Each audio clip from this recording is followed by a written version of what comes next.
I was able to find a job as a secretary. And in my spare time, pumasok din ako bilang sales agent sa real estate.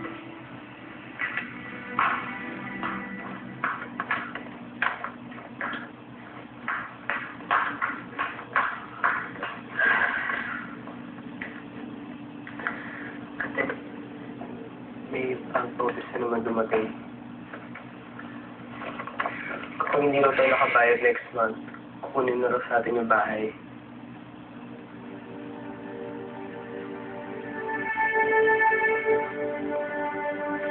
Ate.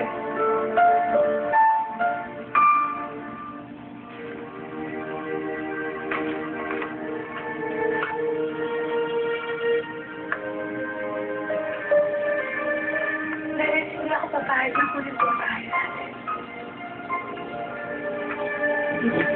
Alam mo naman kung gaano ka-importante ito, lalo na kay Mami. Saka dito tayo lumaki, di ba?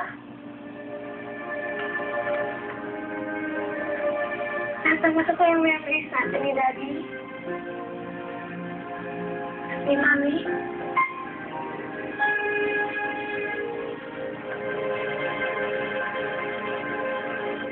Iwan niya na ako! Ayoko tumayo! Hindi niyo ako mapipilit! Alas! Sabi na alas! Sorry, I'll call you when she's ready.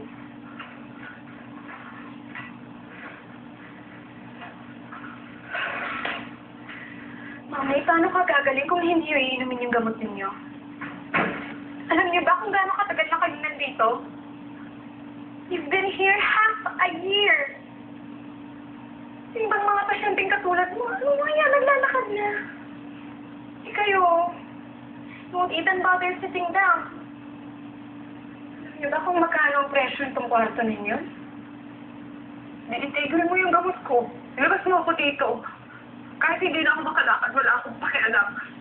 Mami, alam niyo sa ginagawa niyo yan, pinahihirapan niyo yung sarili niyo eh. Pabayaan niyo na ako. Hihirapan na rin po ako. Kaya nga pabayaan niyo ako. Mami, bakit ba ganyan kayo?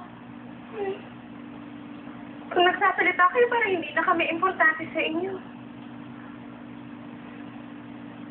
It's been 6 months, Ma. 6 months since nawala si Dad. Bakit hanggang ngayon hindi niyo matanggap yun? Anak, mahal na mahal ko ang daddy mo. Bakit kami hindi niyo kami mahal? Hanggang wala siya.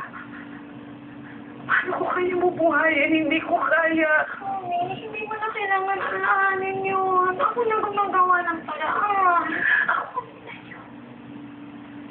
Mom, it's enough for us to see you walk again.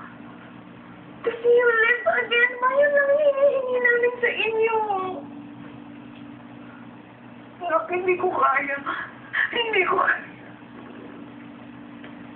Anak, kung nahihirapan kayo, mas ako. Pagod na rin ako. Pero ginagawan ko ng paraan para mabuhay tayong lahat.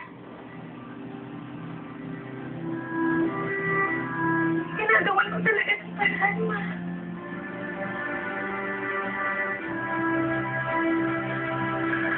Hindi ko na nga alam kung paano hatiin yung oras ko sa inyo. Kaya dahil sa trabaho ko. Wala na akong parang para sa sarili ko eh. Anak, hindi mo kailangan gawin yan para patunayan ang sarili mo. Hindi ko ginagawa yun para patunayan ang sarili ko. May naiulit ko sa anak mo. Wala na tayong pera! Dad left us with the business going bankrupt. Nagkabaon-baon na tayo sa utang! Anak, hindi totoo yan. Walang nabanggit sa akin ng daddy mo. Ha? Wala siyang binabanggit because ayaw nang magka-problema tayo. Okay?